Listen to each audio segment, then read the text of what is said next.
I would like to call the March 2022 meeting to order and consider approval of minutes from the February meeting. I make a motion that we approve the minutes for the February meeting. All right. Do we have a second? Wanda seconds. Those in favor, make a sign, say aye. Aye. Aye. I need to find out what the approved Zoom voting strategy is, but anyway, okay, that passes. And then we're going to move on to Cheryl to hear the financials.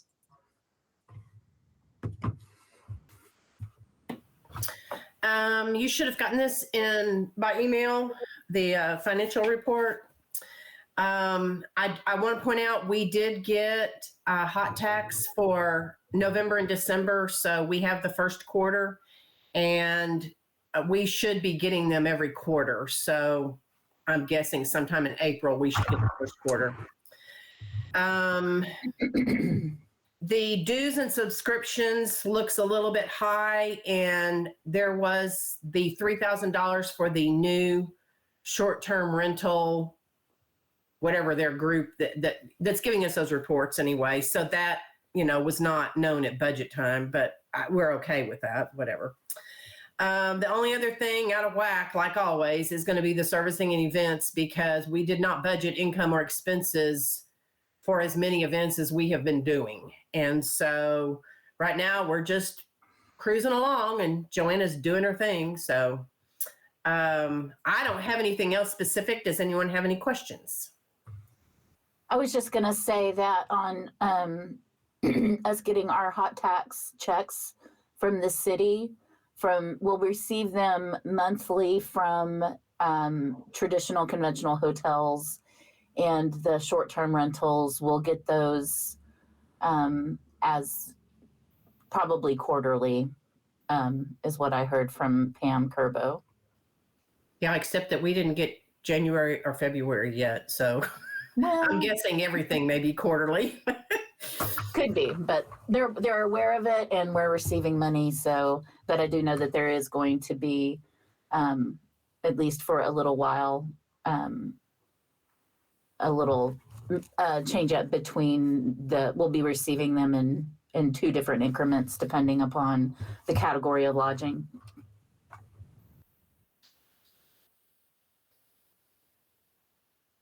Great. Any other questions for Cheryl?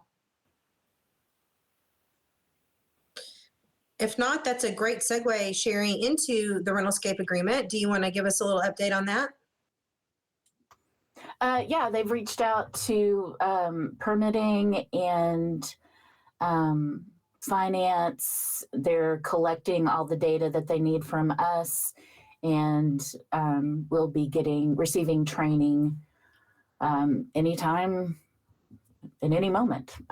We're just waiting on them. We've sent them what they need, and when they are ready to train us, they'll train us. And just a reminder, we'll go through that onboarding process separately. We don't have to wait for a time that's convenient for CVB and finance and planning. We'll each be able to do that separate. So that is going as planned. That sounds good. Great. We're moving on to the website RFPs. Sherry sent out the 2 RFP responses, one from SimpleView and one from Sapphire. Hopefully you all had a chance to take a look at those.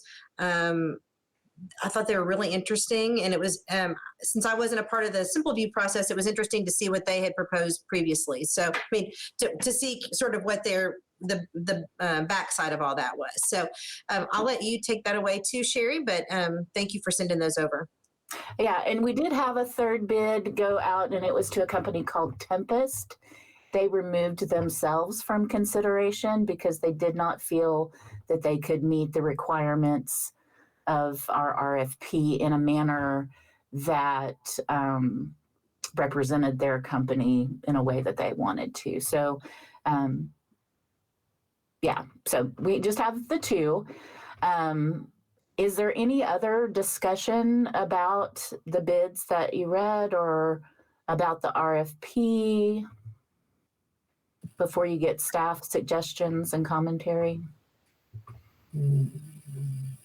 We kind of went into this knowing that we were looking for a solution to some issues that we were having with Simple View, and not that there was a problem there, but just that they may not be the right fit for us because we need to interface with that company differently than they are for a town our size.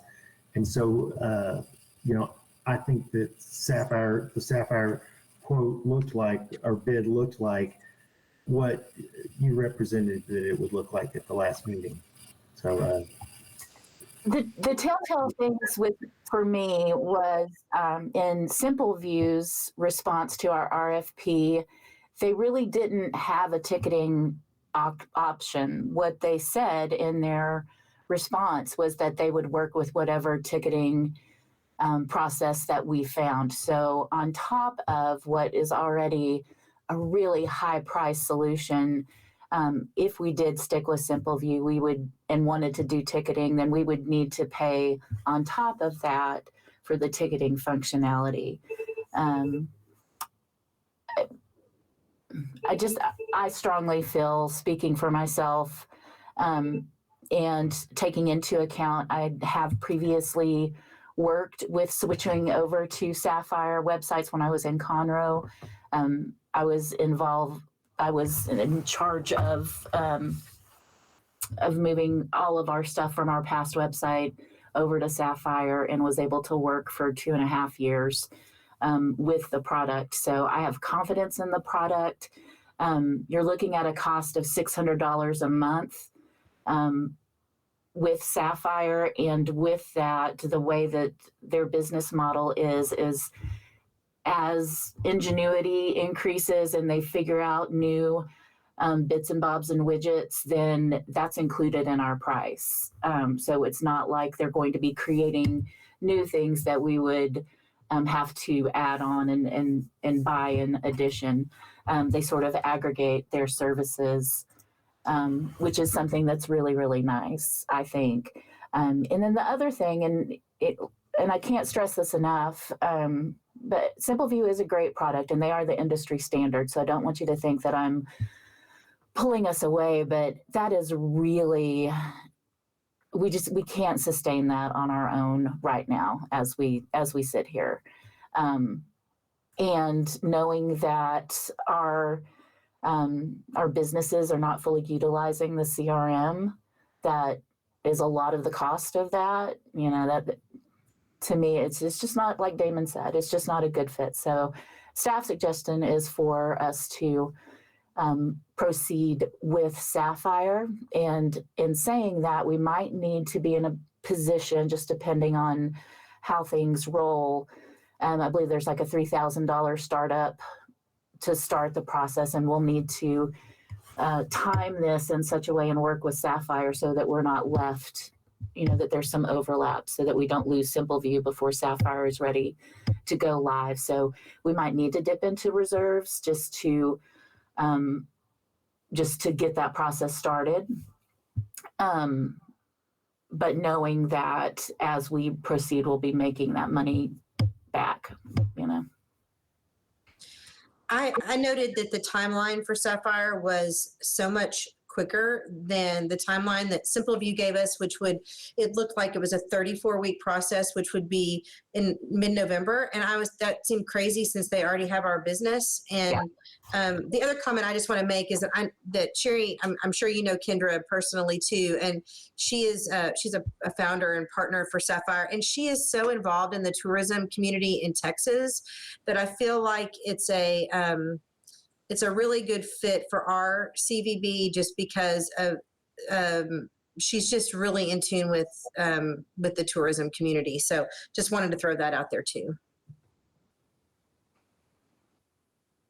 But I think that with Sapphire, businesses will still be able to be fully, have full control over how their businesses are represented on the website. They'll have their business listing. They can add photos. They can correct their hours. They'll be able to do everything that was the intention of them using the Simple View CRM but just on a really scaled back level. I mean, it meets how most of them were utilizing the CRM with SimpleView that had all the bells and whistles. So I don't think it's going to be anything for our businesses to catch up on.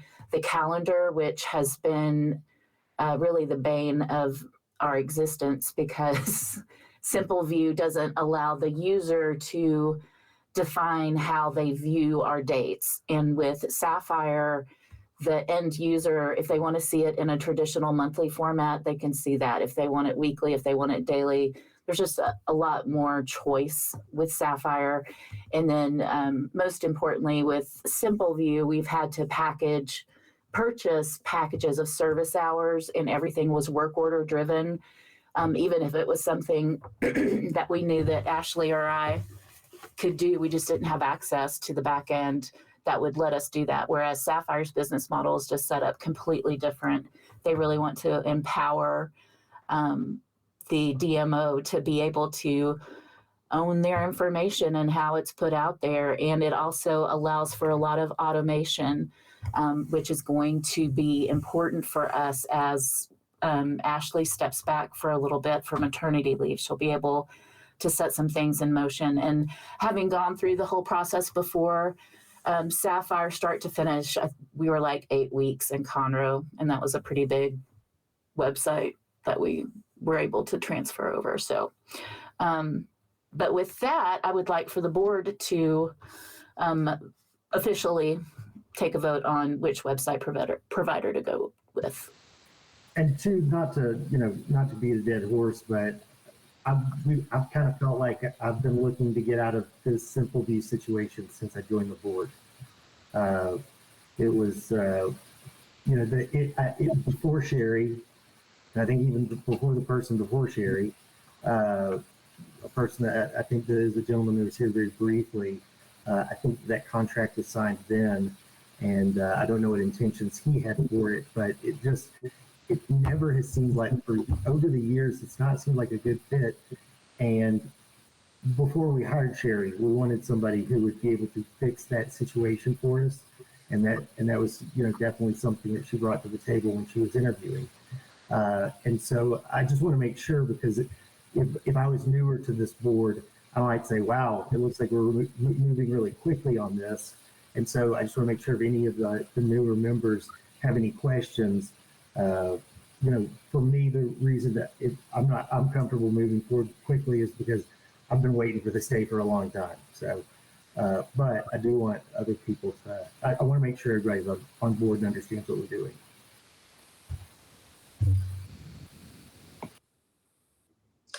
Well, I don't think we're hearing any objection, Damon. So, Make a motion. yep. Do you want to make the motion? I make a motion that we accept the Sapphire bid and take them on as our service provider. Second. Thanks, Larry. Got a motion and a second. Those all in favor, say aye. Aye. Okay, thanks, Alex. Those Aye. opposed, similar sign. Okay, that motion passes. So Sherry, please move forward on that, and feel like that's going to be a great move. Hopefully better for staff too. Yeah, thank you. Moving into my report, I've been doing a lot of speaking lately, and I think that's always good. The focus has been on storytelling. We've changed the name of our volunteers to Visit Nacogdoches Story Keepers. We have a new application process for that's been launched as well. And just did want to clarify, if we had our druthers long-term down the line, we would love to have such a stable corral of story keeper volunteers that we would be able to train them ourselves, but then also be a lead generator for our historic sites. They do have some very much more granular training for those different sites for docents. That is not, it wouldn't be possible for us, aside from OUB, to have those sites open solely with volunteers. There would need to be a paid city staff member they're present during that time as well. But I think in our training, we'll certainly be giving them sort of a bird's eye general view of the importance of these historic sites that have been saved and that we have, so that our story keepers can speak to our guests and visitors that come in. But eventually, if and when the time is right, we will also have a built-in source for the historic sites team to pull from, that of people that have an interest and have already received that base level of education and training and can take it the next step. So we're excited about that. And then the other thing I wanted to bring before the board is, I think in the last year, I think our primary board focus was in sort of defining where we going to be pulled under the city umbrella. That was sort of where all of our energies were focused. And I wanted to broach the subject of that seems to be secure. We're certainly still working on that, and sort of proving that we can remain how we were structured beforehand. And that's all well and good. But, there are some other things that are, I think, important to advancing the CVB that I would like to present to the board to see if any of those projects sort of hits the board as something that they would like to take on and champion. The first of which is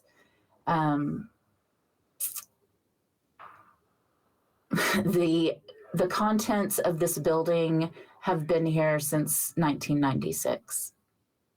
And that includes carpet and paint and displays, and it's time for a revamp. We are far past that time, and I think now Historic Sites has they're at full staff right now, and we have Dr. Beisel at the university and Scott Sosby. I think our displays could use some revamping and some help, and certainly things like carpet and paint. It's time for a freshen up on this building, because it is starting to show its wear. We currently have rotted bases at the windows at our front door, which we're having to have replaced. And that is on our dime, not the city's, because that's part of our rental agreement. So that's one thing. And then the other thing I don't know. I mean, it's open for conversation. I think with board support, we would be able to go to the Bright Foundation for any of these to see if they could help. I know there's been discussions in the past of having a Surrey typed golf car that we could use for fam tours, and for, we could use it for anything, special events. So that's another sort of one and done kind of cost. I don't know, I'll open it up, but I was just wanting to broach the board with thoughts of projects to come that are of interest for you to champion.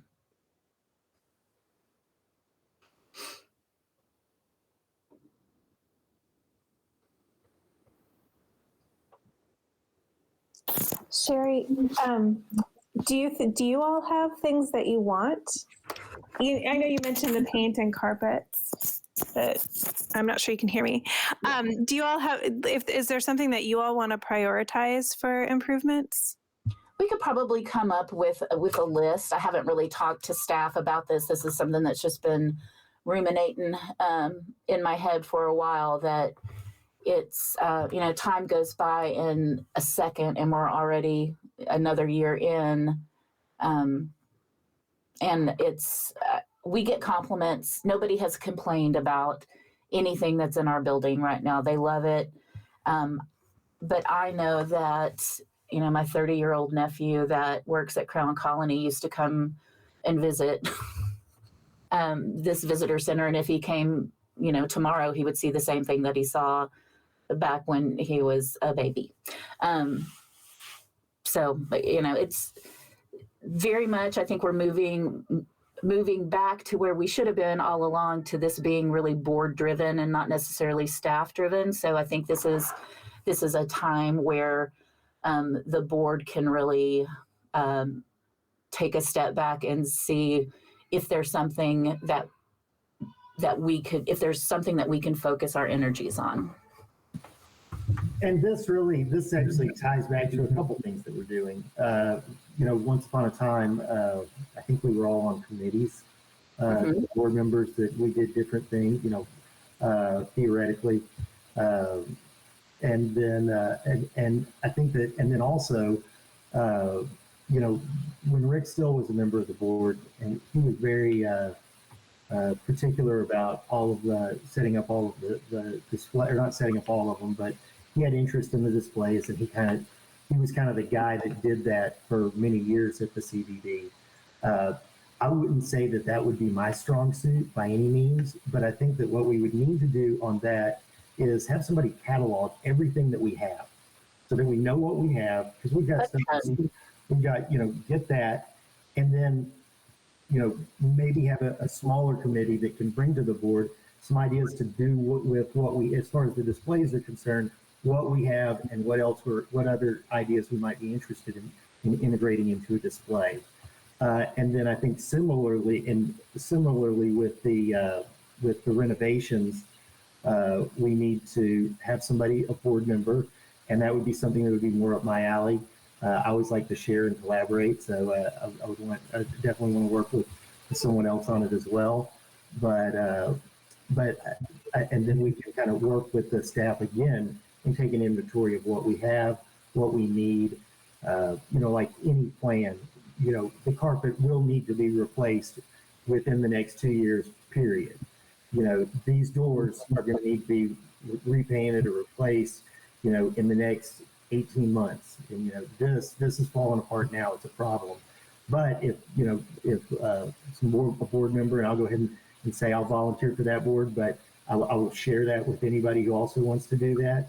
I'd set up a time with Sherry to come and just take a look and, have a yellow pad and take notes of, what it is that she feels like we need and what those priorities are, kind of make my own evaluation of it, talk about it with the board, and then talk about, ideas that we can, creative ways that we can get it done as inexpensively as possible. And there's a lot of ways that we can tackle that, but there's not a lot. But there's a couple ways we can tackle it, but I don't think we can tackle it on either project until we know what we have and what we're facing. And in my best case scenario, we would walk away with this meeting with somebody that is going to take ownership of getting with Sherry about the displays, and somebody who's going to take ownership of getting with Sherry about the renovations. Just because if we don't, Sherry's right, if we don't start to take action, there's going to be another month down the line. We're going to have other projects as the weather warms up. We're going to have other things that we're wanting to do. This is a good time of year to do both of these things, to take inventory and see what we need to do moving forward. But I think I've spoken enough about that. I don't want to hear y'all's ideas. Sherry, I just wanted to add that you mentioned a couple of things, but you also said something about other projects, and I'm kind of with Sarah on that. She asked if you had a priority or a prioritized list, and I'd like to know really a more complete list. I'm not trying to stretch out the time or delay the time on No. but Sure. but it would be nice to know just so that we'll know what we're looking at as far as the comprehensive projects that might be in store, for what we are looking at and working on, or will be working on. Sure.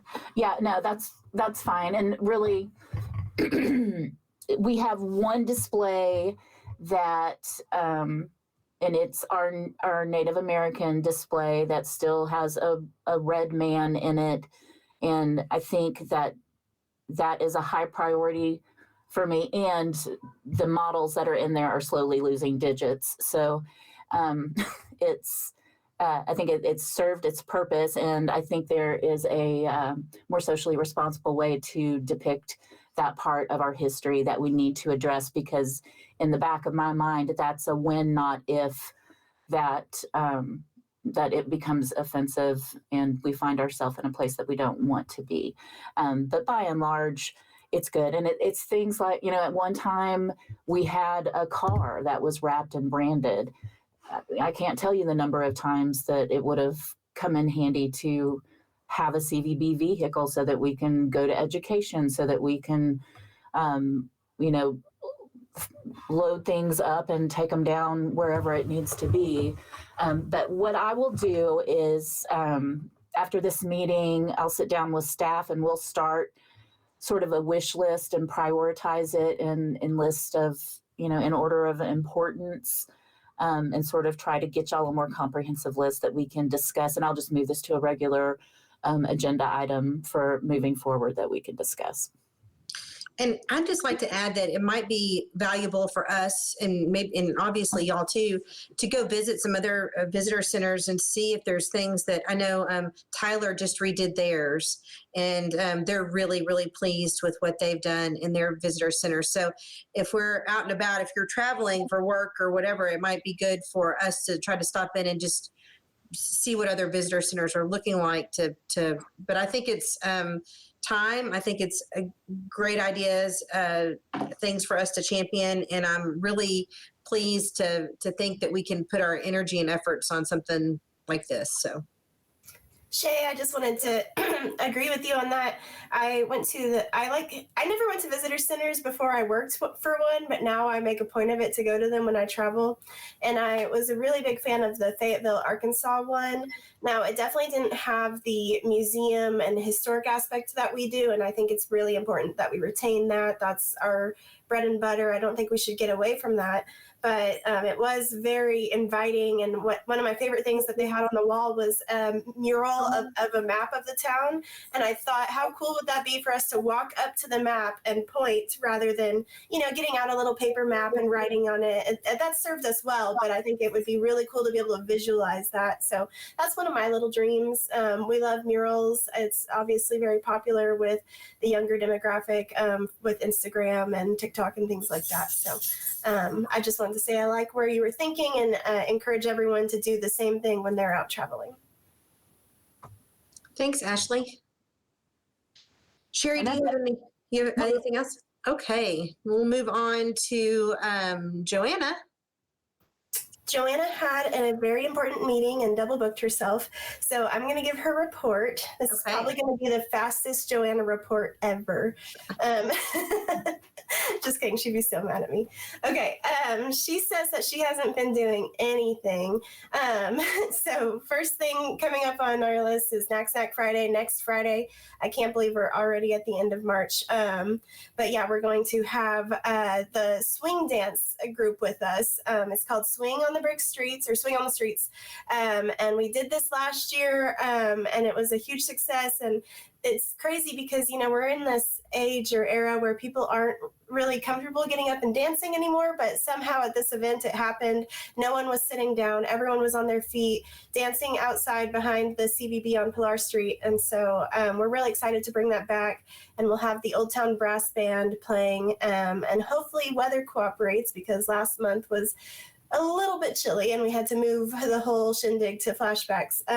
So yeah, y'all should definitely come out. That should be a good one, and do anti-rain dances, please. Joanna will also that weekend be hosting the Texas Old Missions and Forts Restoration Association. They're going to be using our downstairs basement, so she'll be up here. She's probably going to live here that weekend, just arranging things and setting up. But they've come before, and I believe they have. And this is a reschedule from a cancellation in 2020. So we're excited to have them return. Just last night, Joanna presented to City Council to have Main Street closed down for the Nacogdoches Music and Arts Festival. This is going to be on April 23rd. It's a Saturday. It's and cooperation with the SFA Music Prep program. They used to have this event on Reggae Street, and it was a huge success. On like a rainy day in May, they had over 2,000 people come. They wanted to bring it downtown in an effort to connect SFA and Nacogdoches, like the community. So we were, of course, more than willing to help out with that. That is one of our pillars and something that we're really excited to be working on with them. It was approved unanimously at City Council, so that's officially a go. We've started pushing out press releases. I believe I heard there's going to be over 400 performers. So these are students of the SFA Music Prep program, as well as NISD, the Gobel School of Dance. I'm sure I'm missing some. So it's going to be huge. And the schedule is going to be tight. Like it starts at 11 a.m. and there will be back-to-back performances all day until 7 p.m. It's a come and go event, and it's free to the public, so that it's not like people are going to all be in downtown from 11 to 7. I mean, you can if you want to, but we certainly don't expect that. But we expect over those hours to have about 3,000 to 4,000 people, just because the nature of the event with all the students and their parents and grandparents coming on top of visitors and on top of existing downtown shoppers and things like that. So we're really excited about this event, and we think that it could potentially be really big. And we're excited to bring it downtown because we have such a beautiful backdrop and so much to offer. Let's see, March 31st, Joanna will be hosting a Lumberjack Brick Swap group. There literally is a collector's group for everything. They collect bricks. And so what better place to host their event than Nacogdoches? It's going to be about 80 people. And then Joanna is also working with the Chamber of Commerce on putting together the swag bags for the Lone Star Legislative Summit. That's going to be April 7th and 8th. So she's been really busy with that, but it's nice to know that the Chamber feels they can lean on us and utilize our resources. So we like to be good partners, good stewards. And then finally, she says she is hosting the Lot Crew. This is Leaders of Tomorrow on April 12th. She's going to be giving a presentation on a day in the life of a tourist. So honestly, I don't know a whole lot about that. Sherry, did you want to add anything? It's just one of those things that Joanna signed herself up for. So obviously she is very busy and kicking butt as usual. I know she would definitely appreciate if I reminded you all to volunteer for these various events that we have, especially with myself going on maternity leave in July. So we'll be needing all the extra hands we can get. Many hands make light work. So just know we'll be reaching out to y'all for that. And Sherry did mention the Story Keepers application. Now, I don't know if y'all have to sign up, but I'm sure we would appreciate if you did, just so we can include y'all in that group. I put the link in the chat box. So, and also please send that out to your friends and family members that you think might be interested in that, because again, we can use all the help we can get. So that concludes Joanna's report. Do you want me to go straight into mine? Ashley, can I ask a question? Yes. I don't know that I have friends who would like to be part of the Story Keepers, but sometimes I do know a lot of people who like to talk and they love Nacogdoches. And I think if they know about this, if we can do a Facebook post that I could share, Yeah. that might, with the application, I would love to do that. Yeah, I made a post, I believe it was on Friday, so I'll send you the link to that. I missed it. I'm so sorry, no, but it's okay, I do it's follow okay. you. Okay. That'll work. Something like that. Okay. Okay. Thank Yeah, you. and we will provide all of the training. So honestly, if you just have someone that likes to talk, we can feed them the words to talk. We have a volunteer that just started recently who she met Joanna at one of our concerts, and she's a talker. She didn't know much about the history of Nacogdoches, but she loves to talk to people so much that she signed up to be a volunteer, and she's just caught on so fast. She just likes to kind of figure it out along the way. And so honestly, it's really not that hard. That's how I figured it all out. And I know a lot of people who just like to dress up in historic dress too. So Yes. if there's an opportunity for some of them to do that, they Yeah. love it. People So, would love that. that. can be, yeah. Okay. That's all I'll get that from you then. Yeah, I'll Thank send that to you after this meeting. Yes, ma'am. Thank you. Okay, for my report, just wanted to share some numbers from our website. Our user traffic is up 21% from last month. Let's see, sessions are up about 25%. Our bounce rate is down. That's great. A bounce rate is when people come to your website and if they get bored easily, they go to a different page, so if you have a low bounce rate, that's good because that means that your content is engaging and it's keeping them on the page. And then our session durations are also up, which means, again, that they're staying on the page longer. So that's all good news. Our top pages are things to do, events, and the Azalea Trail. The azaleas have us a little bit nervous right now. They're not looking super great, depending on who you ask. And so we're really hoping for a good azalea season. But just if anyone asks you, remind them that we had a historic snowstorm last year and we're still kind of in recovery mode, but that there are plenty of other things to do in Nacogdoches. Azaleas are not our only asset. It's just one of them. And we are still the garden capital even without azaleas, because we have beautiful gardens on campus that have other plants as well as like the plant shed and Cook's Nursery and things like that. This is still very much the garden capital. So just make sure you are sharing those kinds of sentiments when you're talking to people, and not saying, oh, there's no azaleas, don't come to Nacogdoches type thing. So we'll be promoting everything that there is to do as usual in addition to the azaleas. We're still holding out a little hope for the end of April, but just wanted to warn y'all that is a concern of ours right now. We are getting calls daily about the azaleas, and so we're just reminding people what else there is here to see. Let's see. Oh, last board meeting, I spoke to y'all about a travel influencer from Austin. His name is Shane, or at the Hungry Dollar. He is a male influencer, which is kind of unusual, and he also has his own drone and is really big into finding pet-friendly places. I have not been able to get anything together for him yet, just because we've been so busy around here. But we spoke today about him coming the weekend of our Memorial Day concerts. And he was like, what a coincidence. I'm a huge fan of 80s music. So he's planning to come here, and we're really excited to connect him with like Fredonia Brewery and the distillery and have him come to our Knack Snack Friday. So I'm really excited to share that content with y'all once we get it. It's going to be in late May, of course. And I would be remiss if I didn't remind y'all that those full moon concerts will be May 28th and 29th. It's going to be 80s bands, and it's a 2-night event. Tickets are per event, not for the whole weekend. They're on sale right now, actually, so you can find them on our website or on Eventbrite. And I think that's everything. Does anyone have any questions for me or Joanna? Yeah, you can send that man right over to the brewery. We'll be I think he's gonna fit in well with y'all. happy to host him. Yes, I'm so excited. Do y'all have anything going on that weekend, Memorial Day?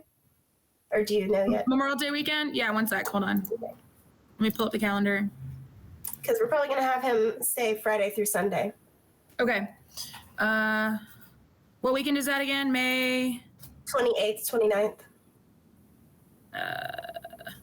one sec. Y'all should do some 80s trivia. Well, and that's what I'm saying. Like, well, if he comes in on Friday, usually Thursday is our trivia day. So,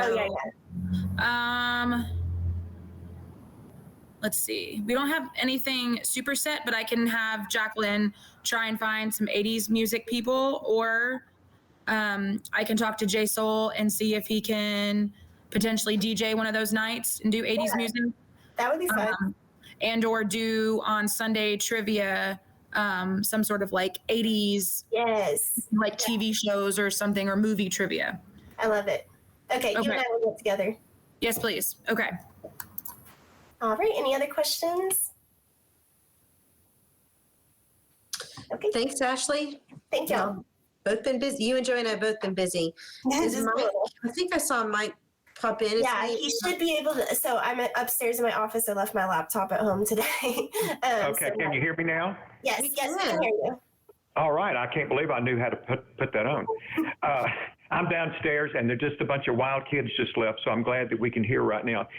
We have been so busy last week and this week with spring break visitors. A lot more this week than last week, so we've had a lot of folks in. The Art Walk was recreated this last on the 5th of March. Huge success. During the day, our regular hours 9 to 10, we had over 90 people to come in the visitor center. And that evening, Ashley was here, and there was 150 that came in our visitor center. We had some of the artwork in here, and that turned out to be really good. So we just continue to welcome our visitors, and everybody loves Nacogdoches. No problem. Mike, you bought some Girl Scout cookies from our booth that was out there. Yes, and they're wonderful. And I wish that I had a presence of mind to video. I mean, there was a scavenger hunt, I think, sponsored by Lumberjack Yes. Carly, and Yes. my daughter happened to have on yellow shoes, which just so happened to be on their scavenger hunt list. So Ruby was in multiple pictures with biker folks that day, I love that. which she thought she was a celebrity. That was really wonderful. But She is. I was about to say, here she Yeah, is. the bikers were all over. They were all over the place. They had something in here they needed to do. I forgot what it was, but Well, it was they a big didn't success. take a picture with the mural, but they were all trying to figure out how to get their bikes inside the visitor center. So We have a ramp. yeah. But it was a good that March 5th was a good day to be in Nacogdoches for sure. It was great. Yeah. All right. So our next meeting should be, I believe, April 20th. That's the third Wednesday of April. And hopefully it'll be beautiful weather, and it'll maybe late blooming azaleas by then. So that will be the time we meet again. And I will, if there's no other business or no other anything else we need to discuss, I'll entertain a motion to adjourn.